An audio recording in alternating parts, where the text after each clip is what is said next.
Queridos, estamos nessa série de mensagens, basta um pouco mais.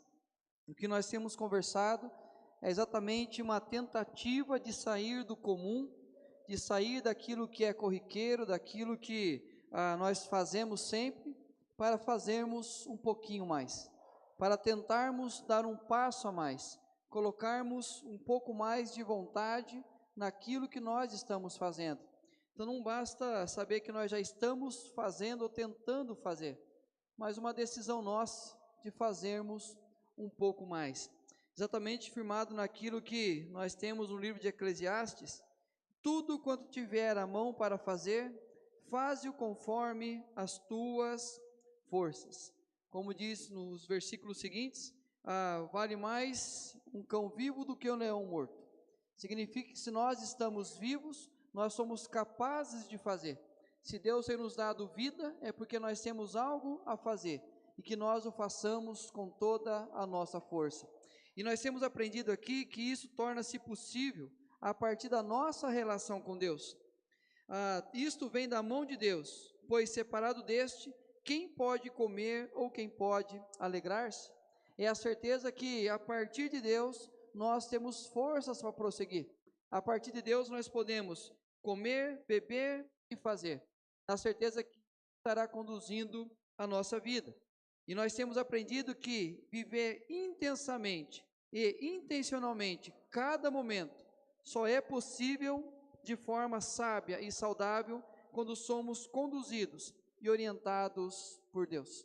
Então, viver de forma intensa e intencional só será possível de forma saudável se partir de uma orientação divina, porque nós sabemos que tantas pessoas tentam viver a sua vida de forma intencional e intensa, mas tentam fazer isso sem a orientação de Deus. E como nós aprendemos domingo passado, a partir de Eclesiastes também, eles acabam trazendo dor para o seu corpo e sofrimento para o seu coração.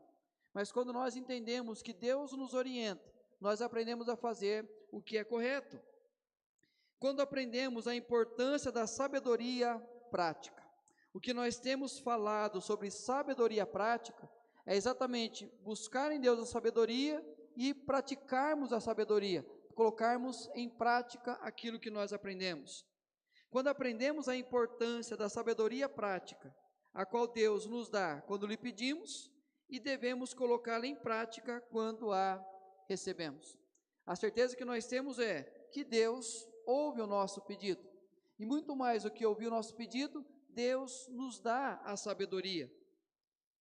Lá em Tiago diz assim: meus irmãos, tende por motivo de toda alegria o passardes por várias provações, sabendo que a provação da vossa fé, uma vez confirmada, produz perseverança. No contexto dos versículos que nós falamos aqui, onde Tiago nos ensina a pedir por sabedoria e nos ensina a colocar na prática, é num contexto de provação. E ele usa aqui várias provações. A tradução seria uma provação multicolorida, de várias fontes. Ou seja, a nossa vida nós passamos por provações não apenas em áreas específicas, mas em todas as áreas. A diversidade de provações revelam que todas as áreas da nossa vida estão sujeitas a dias difíceis. Então, quando ele fala que nós passamos por diversas provações, significa que todas as áreas da nossa vida estão sujeitas a dias difíceis. Então, não é uma área específica, não é uma área circunstancial, mas em todas as áreas da nossa vida. E em cada uma delas, é preciso buscarmos a direção de Deus, pedirmos a Ele sabedoria. Se nós sabemos que podemos passar e passamos dias difíceis, é preciso buscar sabedoria em todas as áreas da vida. Muitas vezes nós oramos apenas pela espiritualidade, apenas pelo contexto familiar, apenas pelas questões da provisão, mas nós não entendemos que em todas as áreas da vida é preciso buscar em Deus sabedoria. E é isso que Tiago nos ensina. Se, porém, algum de vós necessita de sabedoria, peça a Deus, que a todos dá liberalmente, e nada lhes impropera, e ser-lhe-á concedido. É a praticidade da sabedoria, a disposição de nosso coração em obedecer às orientações dadas por Deus, em todas as áreas da vida. Queridos, é interessante que muitas vezes nós temos orado por sabedoria, nós temos clamado para Deus nos dar orientações nas áreas que nós temos passado por provações. Mas é interessante que, apesar de pedirmos sabedoria e sabermos que Deus nos concede a sabedoria, tem faltado a prática dessa sabedoria. Tem faltado colocar na prática aquilo que Deus nos orienta, aquilo que nós já falamos alguns domingos atrás. Se eu peço a Deus sabedoria nos meus relacionamentos, e Ele diz, perdoe. Aí eu peço mais uma vez sabedoria, e Ele diz, perdoe. E aí o que acontece? Nós não colocamos na prática e os nossos relacionamentos continuam conturbados. Então, toda vez que nós oramos por áreas específicas da vida, pedindo sabedoria, Deus promete que dá a sabedoria. Mas não adianta apenas sabermos a teoria, sabermos a resposta de Deus. É preciso uma decisão de colocar em prática. E parafraseando aqui Tiago, deixar de se enganar, vivendo uma religiosidade aparente, e assumir-se como um discípulo de Jesus, seguindo os ensinos de seu mestre. Exatamente as palavras aqui parafraseando Tiago, quando ele diz que aquele que ouve e não pratica é semelhante a um homem que se olha no espelho e quando ele deixa de olhar no espelho, ele esquece a sua própria aparência. E ele diz então que esse homem está enganando a si mesmo. E esse é o grande mal que nós cometemos contra nós mesmos. Porque Deus nos dá a palavra, Deus nos dá a sabedoria, mas nós não tomamos a decisão de pôr em prática, e o que nós estamos sendo? Religiosos, e nós não estamos praticando a verdade. E o discípulo de Jesus vai além de um mero aluno, pois deve ter um compromisso real com o seu mestre, o seu ensino e a sua missão. Quando nós perguntamos o que é ser discípulo de Jesus, nós falamos, ser discípulo é ser aluno de Jesus. Queridos, há uma grande diferença entre aluno e ser discípulo de alguém. Porque quando nós temos um professor, o nosso compromisso é com aquilo que ele está ensinando, mas o nosso compromisso não é com a pessoa do professor. E isso é real na nossa vida, porque nós tivemos inúmeros professores na nossa vida. E 99% deles nós não temos contato nenhum mais com eles. Então o nosso compromisso era circunstancial para aprender o que estava ensinando e fazer apenas uma prova. Passando naquela prova, nós não tínhamos mais nenhum compromisso. Não com o professor, muito menos com aquilo que ele estava ensinando. Então quando nós pensamos na questão de ser apenas um professor, nós não temos um compromisso com a profissão dele. Nós saímos da escola, a vida dele continua, ele continua sendo um funcionário da escola. Para muitos já aposentaram, mas eles continuam dando aula. E quando nós olhamos a questão do discipulado, vai além disso. Porque o discípulo primeiro tem compromisso com o seu mestre. Então quando Jesus diz a eles, aquele que quer ser meu discípulo, negue a si mesmo, tome a sua cruz e siga-me. É literalmente deixar a sua própria vida para seguir o seu mestre. E um comprometimento com o seu mestre.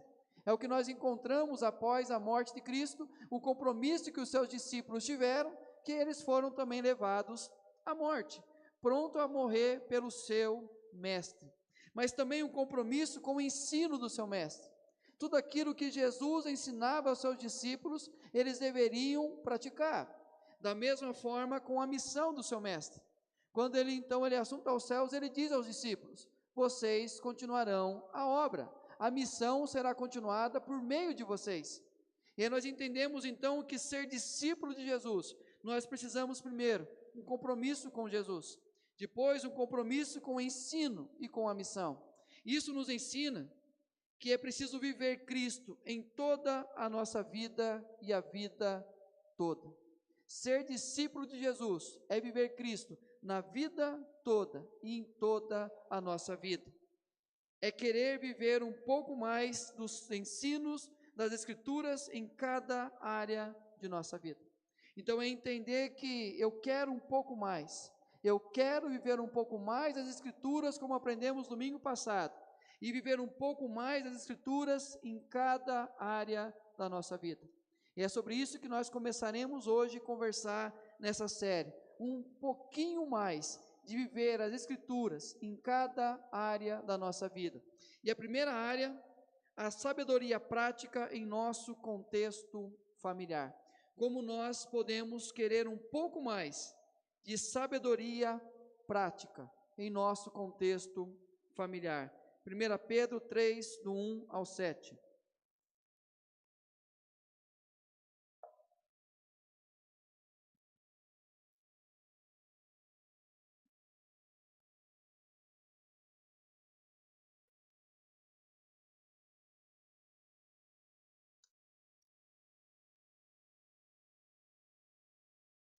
Diz assim, 1 Pedro 3, versículo 1 e 2: Mulheres, sede vós igualmente submissas a vosso próprio marido, para que, se ele ainda não obedece à palavra, seja ganho, sem palavra alguma, por meio do procedimento de sua esposa, a observar o vosso honesto comportamento cheio de temor.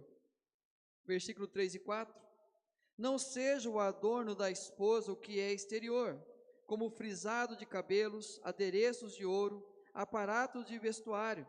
Seja, porém, o homem interior do coração, unido ao incorruptível trajo de um espírito manso e tranquilo, que é de grande valor diante de Deus. Pois foi assim também que a si mesmas se ataviaram, outrora, as santas mulheres que esperavam em Deus, estando submissas a seu próprio marido, como fazia Sara, que obedeceu a Abraão, chamando-lhe Senhor, da qual vós vos tornastes filhas, praticando o bem e não temendo perturbação alguma. Versículo 7: Maridos, vós igualmente, vivei a vida comum do lar, com discernimento, e tendo consideração para com a vossa mulher, como parte mais frágil, tratai-a com dignidade, porque sois juntamente herdeiros da mesma graça de vida, para que não se interrompam as vossas orações. Queridos, assim como Tiago fala no contexto de provações, Pedro também escreve essa carta no contexto de provações. A igreja espalhada, a igreja fora de Jerusalém, ela passa por momentos de perseguições. E Pedro vai dizer assim: nisso exultais, embora no presente, por breve tempo, se necessário, sejais contristados por várias provações. Ele introduz a carta, trazendo a memória daquela igreja que eles estavam passando por provações. E diante dessa realidade, eles precisariam se posicionar. E o posicionar-se era cingindo o vosso entendimento. O que é cingir o vosso entendimento?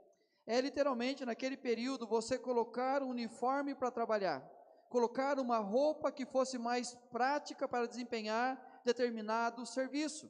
E é o que nós encontramos hoje. Quando alguém trabalha em determinada área, aquela pessoa usa um determinado tipo de uniforme, porque aquele uniforme facilita o manuseio do seu trabalho. Então, quando ele fala aqui para se vestir, é literalmente cingir, você colocar algo sobre você que o capacita a desempenhar determinado serviço. No primeiro capítulo, ele vai dizer sobre aquilo que Cristo fez por nós, aquilo que foi realizado na cruz em favor de nós, essa transformação que nós recebemos em Cristo. E se nós recebemos essa transformação, que possamos vestir essa realidade na nossa vida, para que a partir de Cristo possamos viver. E é isso que ele vai falar no versículo 17. Ora, se invocais como Pai aquele que, sem acepção de pessoas, julga segundo as obras de cada um, portai-vos com temor durante o tempo da vossa peregrinação. Se nós assumirmos uma posição de filhos, entendendo que em Cristo Jesus, Deus é o nosso Pai, nós devemos nos comportar como filhos, que a nossa vida possa transmitir o nosso pertencimento a Cristo Jesus. Ou seja, aquilo que Cristo fez, nós nos cingimos aquilo que Cristo fez e passamos a viver como discípulos de Jesus. Isso pressupõe uma transformação na nossa vida. O que ele vai dizer no começo do capítulo 2: despojando-vos Você colocou uma roupa, a velha roupa você tira e joga fora. Ele diz: de toda maldade e dolo, de hipocrisias e invejas, e toda sorte de maledicências, desejai ardentemente, como crianças recém-nascidas, o genuíno leite espiritual, para que por ele vos seja dado crescimento para a salvação. Então, diante da realidade que nós temos, na transformação em Cristo, e a necessidade de viver segundo Deus quer que a gente viva, eu preciso aprender a deixar os maus hábitos. Eu preciso deixar realidades do velho homem. Eu preciso deixar práticas que têm me levado à destruição, para que possa viver uma prática que busque a santificação. E nesse contexto, ele fala qual é a razão de tudo isso. Vós, porém, sois raça eleita, sacerdócio real, nação santa, povo de propriedade exclusiva de Deus, a fim de proclamardes as virtudes daquele que vos chamou das trevas para a sua maravilhosa luz. O que nós entendemos com isso? Que Pedro está nos convidando a nos vestirmos da roupa agora em Cristo Jesus, e a partir disso vivermos segundo o que Deus quer que a gente viva, com um propósito de cumprir uma missão, de anunciarmos aquilo que Ele fez em cada um de nós, aquilo que Ele tem realizado em cada um de nós, para que possamos anunciar as virtudes dEle, aquele que Ele é. E aí nós entendemos que essa transformação é para que nós possamos cumprir uma missão.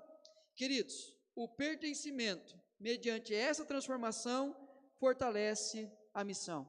E aí Pedro, a partir do capítulo 2, ele vai descrever as áreas que nós cumprimos a missão, as áreas que nós vivemos Cristo. Ele fala na relação com o mundo todo, como um todo. No capítulo 2, 11 e 12, ele fala da nossa relação com os não cristãos. Do verso 13 ao 17, ele fala da nossa relação com as autoridades.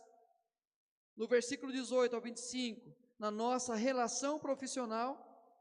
No verso 3, no capítulo 3, 1 ao 7, que nós lemos, ele fala sobre a nossa relação familiar.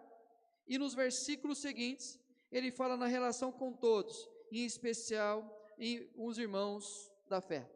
O que Pedro está aqui destacando é uma construção de uma sociedade, onde nós estamos inseridos, e em cada canto, em cada área, em cada relacionamento, dentro dessa sociedade, nós vivemos Cristo, nós vivemos como discípulos de Jesus, nós refletimos a imagem daqueles que nos reconciliou com Ele, e principalmente aqui hoje, na relação familiar.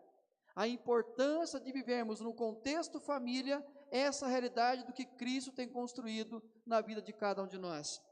O reverendo Augusto Nicodemos, no livro A Bíblia e Sua Família, o qual está em promoção na editora, aí eu compartilhei com a igreja, está saindo por 9 ou 10 reais esse livro, ele traz exatamente a influência da espiritualidade no contexto família.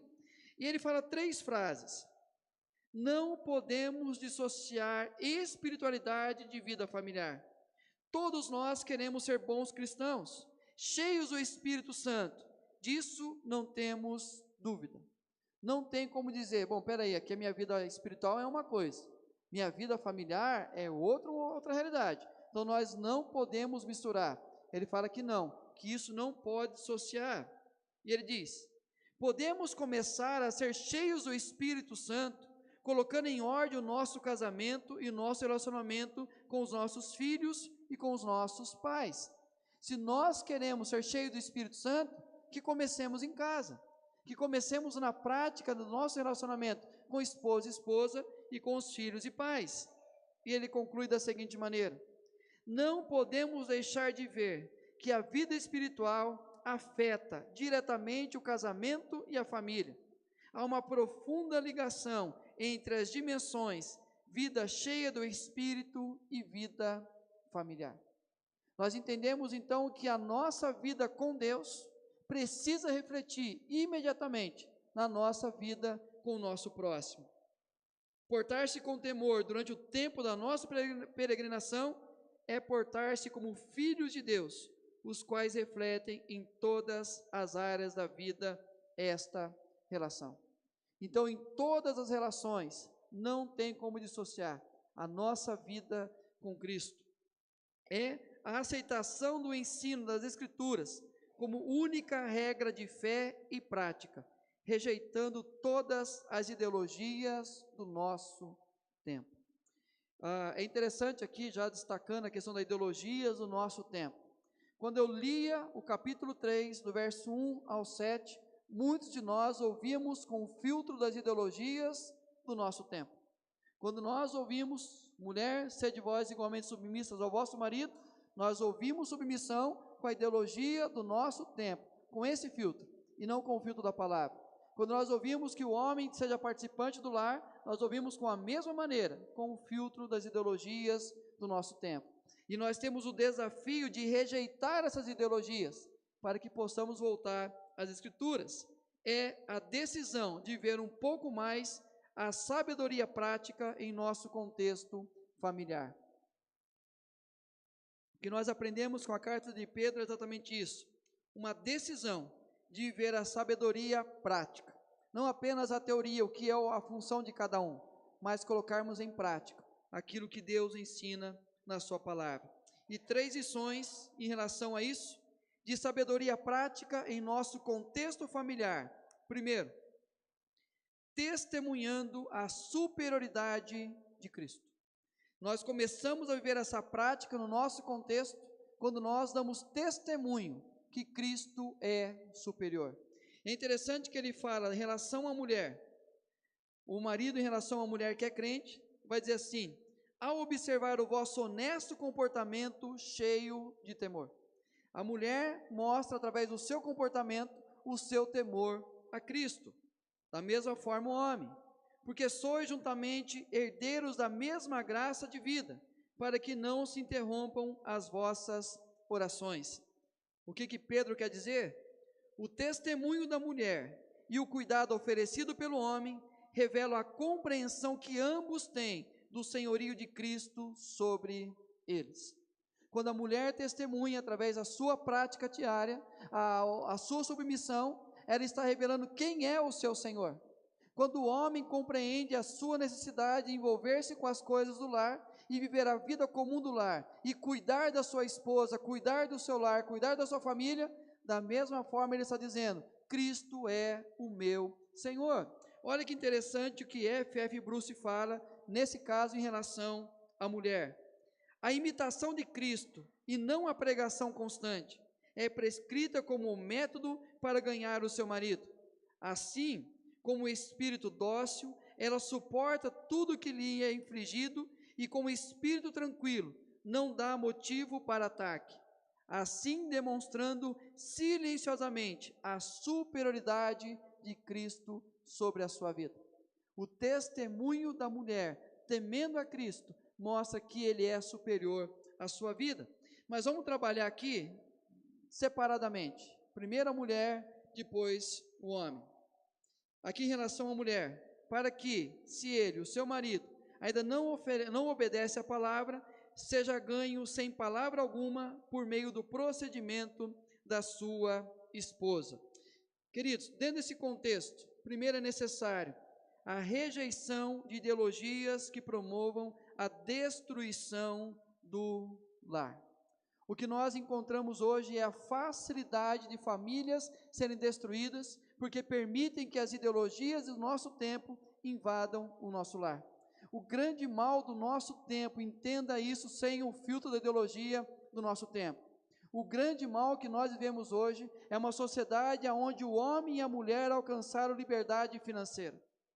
E a facilidade de divorciar hoje aumentou e muito, porque não há mais preocupações, não há mais questões mais sérias para serem tratadas, porque terão condições de viverem as suas vidas isoladamente.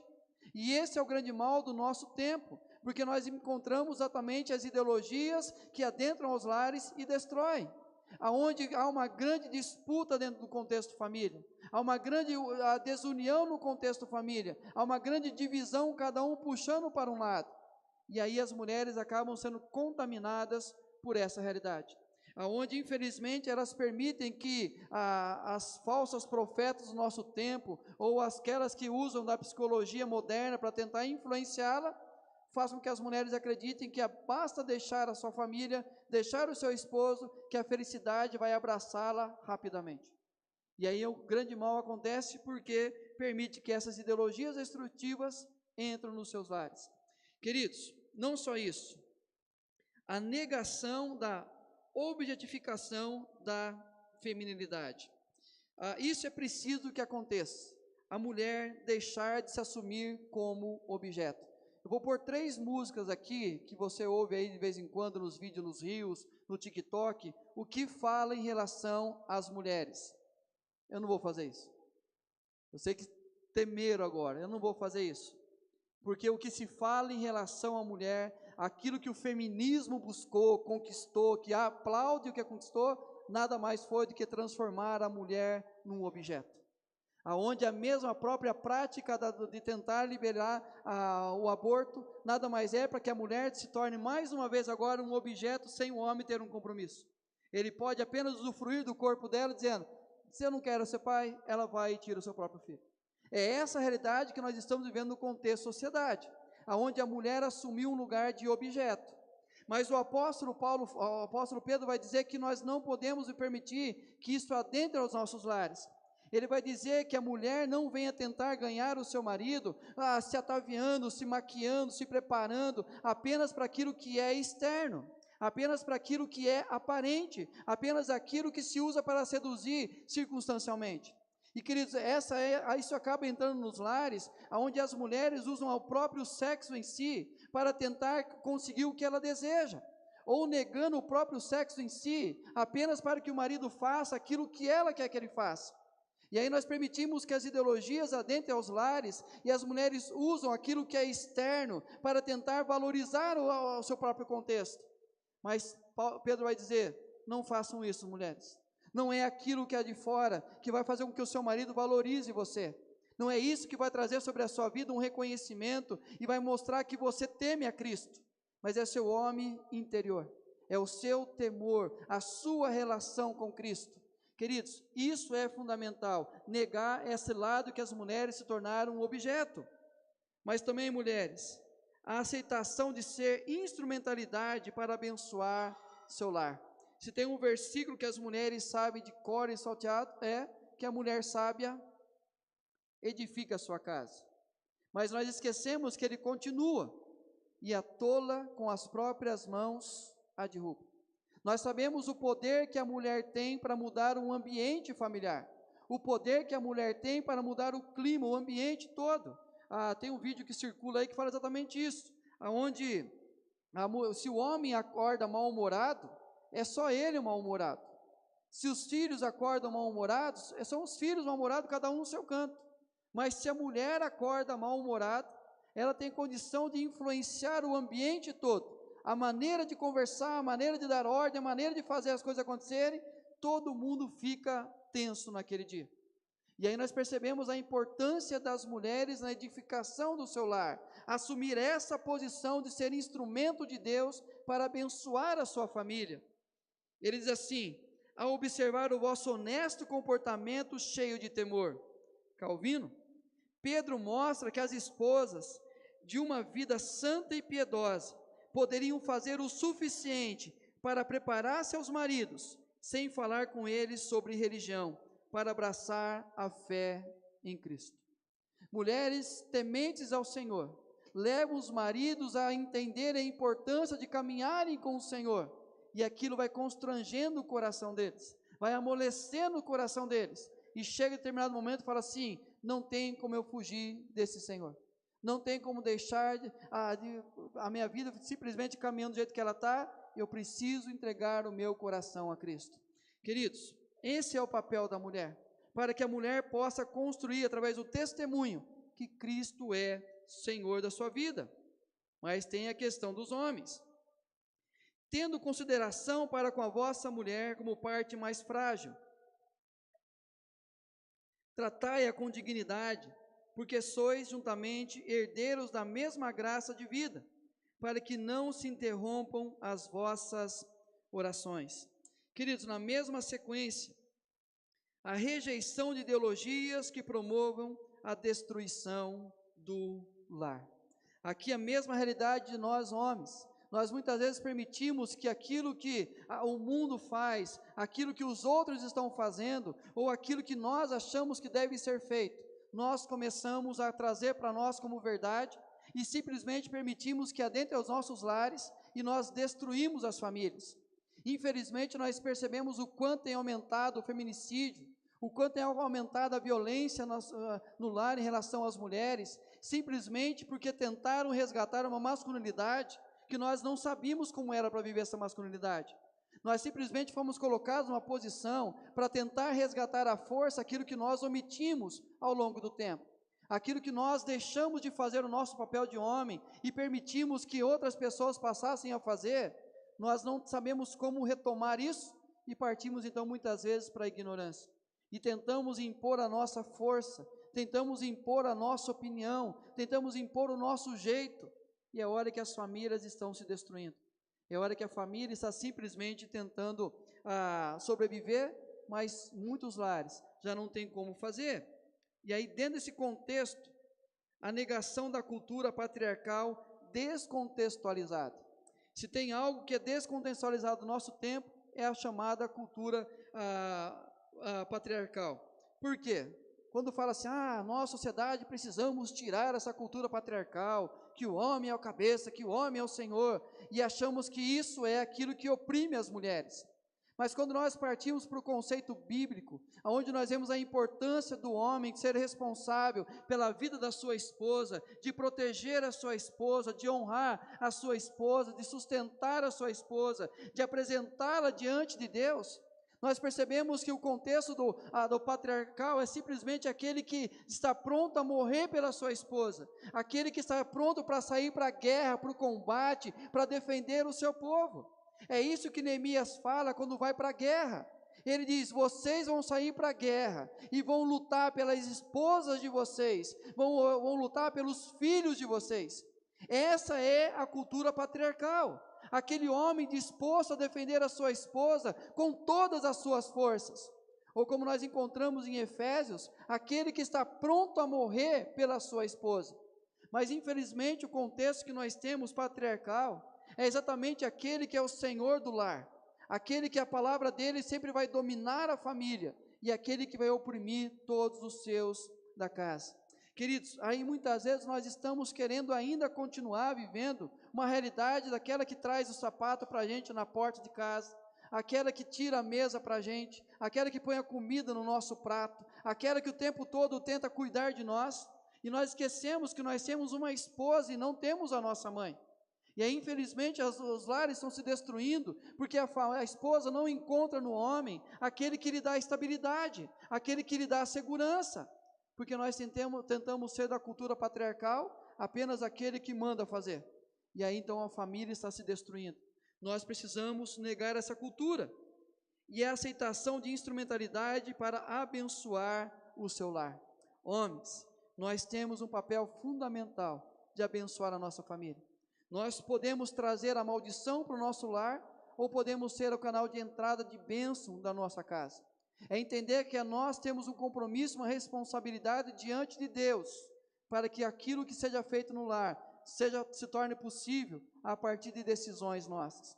Então muitas vezes nós temos omitido aquilo que é papel nosso, e Pedro vai dizer, para que não se interrompam as vossas orações. É interessante que esse trecho aqui, há uma grande discussão teológica, se Pedro está dizendo, se a mulher que não cumpre o seu papel interrompe a oração, ou se apenas o homem que não cumpre o seu papel interrompe as orações, ou se ambos, quando não cumprem o seu papel, interrompem as orações. E é interessante que F.F. Bruce comenta, o significado dessa última orientação é o que o homem que deixa de dar à sua esposa a devida consideração, dificilmente poderá orar com ela nas orações familiares. O homem que não assume a sua posição de vida comum no lar, ele perde a sua autoridade de conduzir a sua família na espiritualidade. Ele perde a condição de chamar a família, sentar-se à mesa e fazer uma oração. E aí simplesmente torna-se um ambiente vazio, onde não existe uma espiritualidade saudável. Mas a partir do momento que esse homem assume a sua posição, a família colhe os frutos daquilo que ele está construindo a partir da sua relação com Deus. O significado, quando todos em um lar reconhecem e testemunham da superioridade de Cristo, todos deste ambiente colhem o fruto da sua superioridade. Quando o homem assume que Cristo é o Senhor, quando a mulher assume que Cristo é o Senhor, todos da casa colhem os frutos do senhorio de Cristo. Eu, a minha esposa, os meus filhos e todos aqueles que convivem conosco no nosso lar. Mas a segunda lição desse texto, vivendo a espiritualidade firmada em Cristo.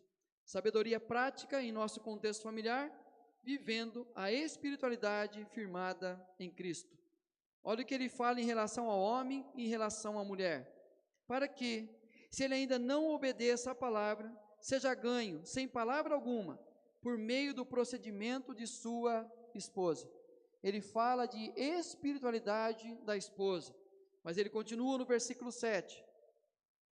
Porque sois juntamente herdeiros da mesma graça de vida, para que não se interrompam as vossas orações. Ele fala da espiritualidade do marido. Num contexto que nós vivemos, onde tenta se falar do feminismo e do machismo, onde cada um tenta conseguir o seu próprio espaço, e tenta omitir, ou tenta denegrir, ou simplesmente cancelar o outro espaço, nós encontramos um contexto bíblico, e aí tentam tirar o cristianismo de foco, porque diz que o cristianismo que prega a cultura patriarcal, o cristianismo que coloca a mulher como submissa. Queridos, se nós temos algo que poderia trazer unidade para a sociedade, é exatamente o Evangelho. Por quê? Dessarte, não pode haver judeu nem grego, nem escravo nem liberto, nem homem nem mulher, porque todos vós sois um em Cristo Jesus. Em Cristo Jesus, todos nós temos a mesma importância. Diante de Cristo Jesus, todos nós temos o mesmo valor. E nós entendemos a importância dessa realidade e nessa igualdade, em responsabilidade, quanto à conscientização do lugar de espiritualidade no lar. Muitas vezes nós queremos apenas e lembramos apenas que o sacerdote, o homem é o sacerdote, o homem é responsável pela espiritualidade do lar, não somente o homem e a mulher. Exatamente essa igualdade é que vai dar condições da família construir um lar firmado numa espiritualidade saudável. Então não é apenas o outro, não é apenas a esposa ou o esposo, ambos devem assumir esse compromisso. E por quê? Razões de saber o lugar da espiritualidade. É a razão do comportamento sábio da mulher. Saber a importância da vida espiritual no lar, primeiro, é esse comportamento sábio da mulher. Se nós queremos, como marido, sermos uma mulher sábia, nós precisamos assumir uma posição de espiritualidade no lar, para que ela viva também essa espiritualidade a ponto de viver de forma sábia. O fundamento da dedicação do marido. Queridos, homens crentes, discípulos de Jesus, homens que passaram pela transformação, foram lavados e remidos pelo sangue do Cordeiro, esses homens reconhecem o seu lugar no lar. E quando ele vive a sua espiritualidade no lar, ele vai refletir Cristo Jesus. É por isso que Paulo vai dizer ao jovem Timóteo, em relação aos líderes da igreja, aquele que não consegue cuidar da sua própria casa, como vai cuidar da casa de Deus? Porque espera-se que um homem cristão, no seu contexto familiar, ele viva essa realidade, ele vai viver a vida comum do lar, ele vai entender a importância da sua presença na vida dos seus filhos, vai entender a importância da sua presença na vida da sua esposa, ele vai entender a importância dele para que o lar seja conduzido, não vai ter aquela briga, quem lava a louça hoje, quem limpa aqui, quem organiza ali, quem faz isso ou quem faz aquilo, porque entende a vida comum do lar, o anseio de ambos pela presença de Deus. Nada mais saudável quando há na família o casal que ambos querem buscar a presença de Deus. E aí, isso traz frutos ao nosso lar. E o primeiro fruto, transformadora, a conversão do marido e o caráter da esposa.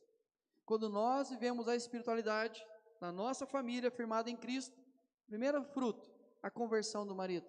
A mulher crente ganha o marido para Cristo Jesus. E da mesma forma, o caráter da mulher. Ela não se comporta como objeto, mas como uma mulher temente a Deus. De forma missional, provoca a sede espiritual no cônjuge. Quando o marido busca a Deus, desperta a mulher para buscar a Deus. Quando a esposa busca a Deus, incomoda o coração do marido, incomoda e faz com que ele também queira Deus na sua vida. E abençoadora, cria um ambiente saudável para se viver. Quando a decisão é viver uma espiritualidade em Cristo, todos passam a ter uma maior sede pela presença de Jesus e uma maior motivação em fazer a sua vontade. Quando vivemos essa espiritualidade firmada em Cristo, queridos, o ambiente torna-se saudável e quer mais a presença. E nós passamos a viver mais Cristo na vida do nosso lar. E por fim, alcançando a maturidade relacional em Cristo. Começando pela mulher, ao observar o vosso honesto comportamento cheio de temor. E ele vai dizer sobre a submissão da mulher. E o texto diz: vós mulheres igualmente sede submissas ao seu próprio marido. Por que ele começa com a expressão igualmente? Porque nos versículos anteriores ele fala sobre autoridade na sociedade. Ele fala sobre a nossa necessidade de sermos submissos, sujeitos às autoridades. Ele fala então de um contexto de trabalho onde há um patrão e um funcionário. E a importância de aprender a nosso lugar, a nossa posição. Por que ele está dizendo isso? Ele fala de uma questão estrutural. Estrutural. Se simplesmente um dia tirasse toda a autoridade, vamos dar um exemplo simples, tirasse a polícia hoje não trabalha, cada um faz o que quer da vida. O que seria da nossa sociedade? Quando pensa-se, vive hoje a realidade onde se tira a autoridade do professor numa sala de aula. E nós sabemos a baderna que vira um contexto quando se perde a autoridade do professor. Quando nós entendemos, queridos, na estrutura, não é uma questão de inferioridade, é apenas uma questão de estrutura.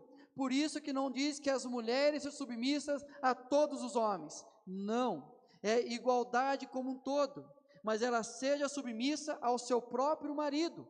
É uma questão estrutural familiar, não é uma questão de sociedade, é uma questão de uma estrutura familiar. E por isso que é necessário entender a estrutura do lar. O homem precisa ser aquele que vai ser o cabeça do lar, mas sozinho ele não consegue governar, sozinho ele não consegue conduzir o seu lar. É preciso que a mulher lhe seja auxiliadora idônea. E dentro do contexto da missão do homem, a mulher tem uma missão inserida. E é isso que significa submissão. É uma missão inserida numa missão maior. O homem tem a responsabilidade, a mulher torna-se, na estrutura da família, a sua auxiliadora. O apoio emocional. Paulo vai dizer aos de Éfeso que a mulher seja aquela que respeite o seu marido, na importância de cuidar da vida emocional do seu marido, entender que ele precisa sentir-se seguro e importante no contexto família. Ele precisa saber que no contexto família, ele vai ser acolhido e vai ser amado. Ele vai ser respeitado no contexto família. Isso é fundamental. Apoio espiritual. Ele fala de uma mulher crente que casa-se com aquele que não é crente. Ela precisa testemunhar Cristo. Paulo, quando fala no capítulo 7 de Coríntios, nesse contexto, onde mulheres se convertiam e os seus maridos não eram crentes, levanta-se o questionamento: vamos separar deles? Não, a mulher crente santifica o seu marido. A importância de ter alguém que ore por nós, alguém que sabe da nossa vida e se apresente adiante de Deus. É fundamental a mulher assumir a posição daquela que cuida da espiritualidade da sua casa. Evita um ambiente hostil que promova a interrupção das orações. Queridos, quando a mulher vive a submissão de maneira sábia, ela está fazendo com que as orações não sejam interrompidas. A espiritualidade é saudável. Vocês, homens, e eu, homem, igualmente vivei a vida comum do lar, com discernimento, tendo consideração para com a vossa mulher como parte mais frágil, tratai-a com dignidade. Aí Pedro fala da presença do marido. Apoio estrutural. Queridos, eu vou buscar os meus filhos e levá-los à escola todos os dias. Hora ou outra, encontra um outro pai, homem, fazendo isso, buscando os filhos na escola. Mas o que mais acontece quando busca os filhos como que é o nome, agora pega na porta, como que é o nome do seu filho? Davi. Davi do quê? Davi tal coisa. Qual série que ele está? É uma menina assim, ó, um polaquinho, um loirinho, um japonês, é fácil achar. Não, qual sala? Peraí, deixa eu ligar para minha esposa. E liga para a esposa. Queridos, as professoras de crianças sabem como que é essa realidade. A gente percebe assim a importância do apoio estrutural no lar. As esposas precisam da nossa presença, que mostre a elas segurança, que mostre a elas apoio. Qualquer atitude nossa que dê a ela insegurança vai causar problemas.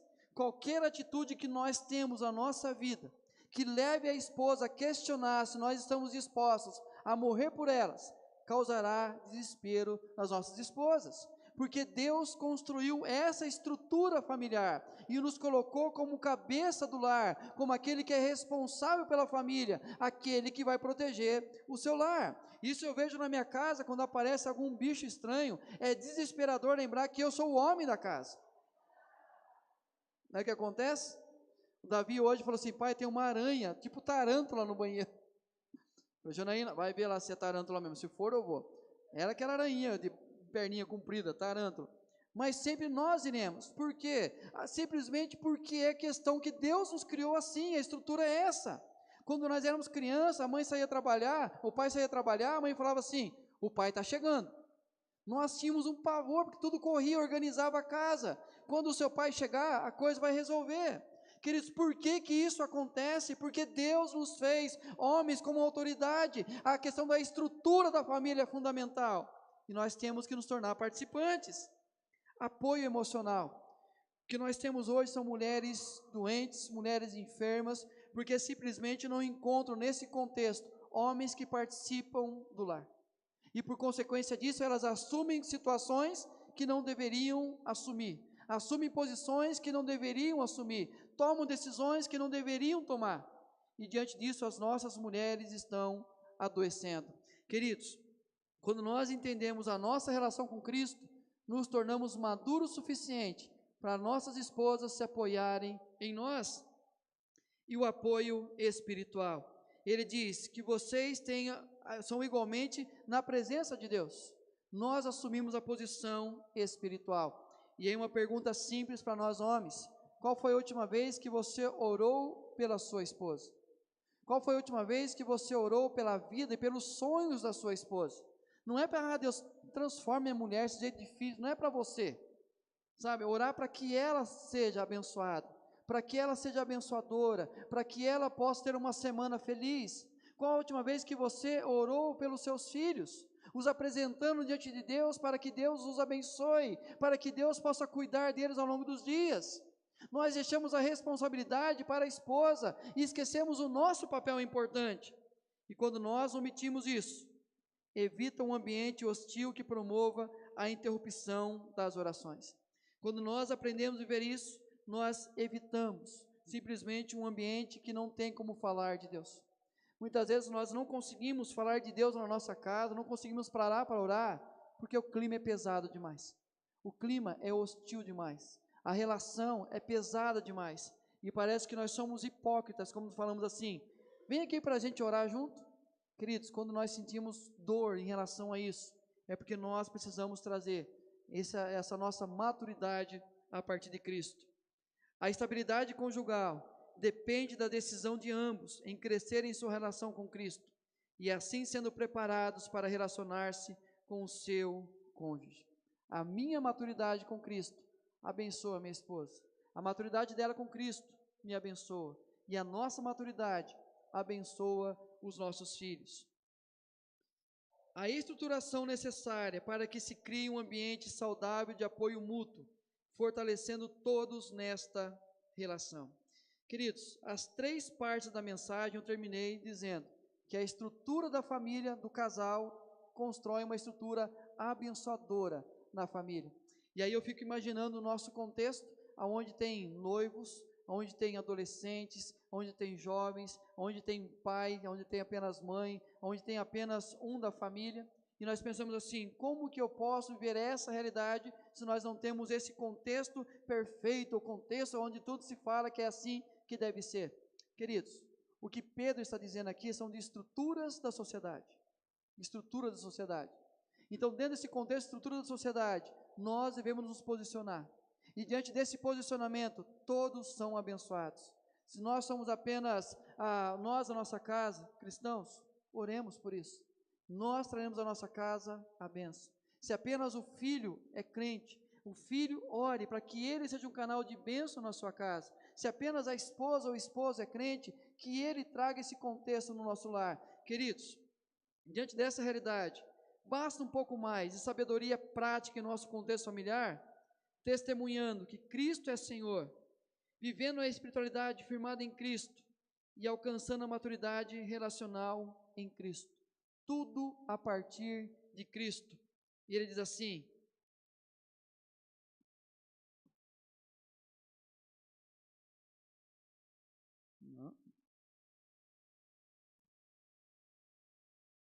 sumiu o slide aqui.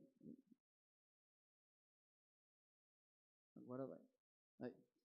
Vós sim que antes não eres povo, mas agora sois povo de Deus, que não tinhas alcançado misericórdia, mas agora alcançastes misericórdia.